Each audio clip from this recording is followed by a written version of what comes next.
Sir जैसे कभी airbag चलाते हैं उसमें चू चू या किट की नॉइस आने लगती है, तो उसमें कहाँ कहाँ पे ऑयल करने होते हैं जिससे वो आवाज़ ठीक हो जाती है, वो हम बताते हैं सर।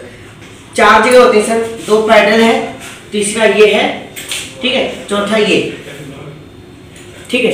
ये चीज़ में ऑयल कैसे करना होता है मैं अभी खोल के आपको बताता हूँ सर, ठीक है। पहले पैडल को बताता हूँ।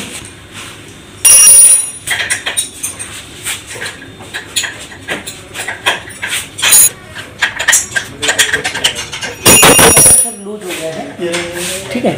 आपको ऑयल की बोतल लेनी है और यहाँ पे इसके साइडों में यहाँ पे थोड़ा थोड़ा ऑयल करके इसको फ्री करना है ताकि ये फ्री हो जाए, इसमें जो डस्ट वगैरह है वो ठीक हो जाए।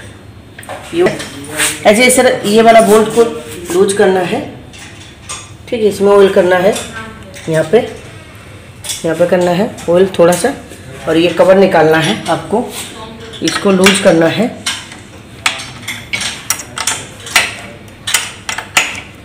ये लूज हो गया, ये देखिए गैप आ गया यहाँ पे, इस पे भी। इसमें आपको थोड़ा सा ऑयलिंग करना है, इसको अच्छे से मिक्स कर दिया, ठीक है। फिर आपको छोड़ देना है 2 मिनट।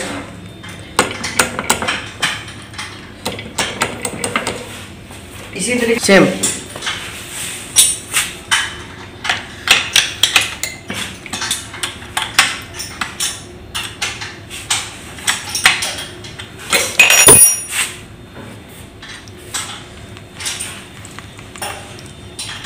ये जो पार्ट है सर मोमेंट पार्ट है, यहाँ पे मोमेंट करता है ना हैंडल, या तो सूख जाता है तो आवाज़ आ जाती है।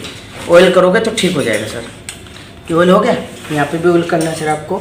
इसमें दोनों साइड खोल रखे हैं मैंने ऑलरेडी, आपको खोल के करना है अच्छे से लूज करके और वापस टाइट करना है, ठीक है।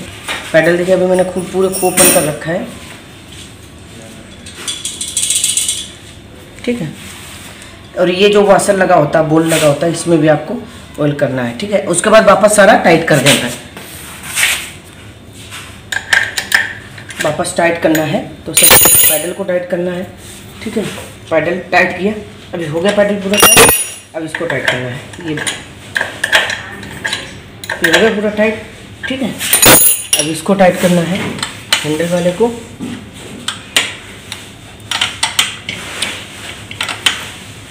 ये हो गया। क्या करना है सर, सेम ये सारे टाइट है, वापस से कवर लगाना है आपको दोनों, और इसकी जो नॉइस है वो ख़त्म हो जाएगी।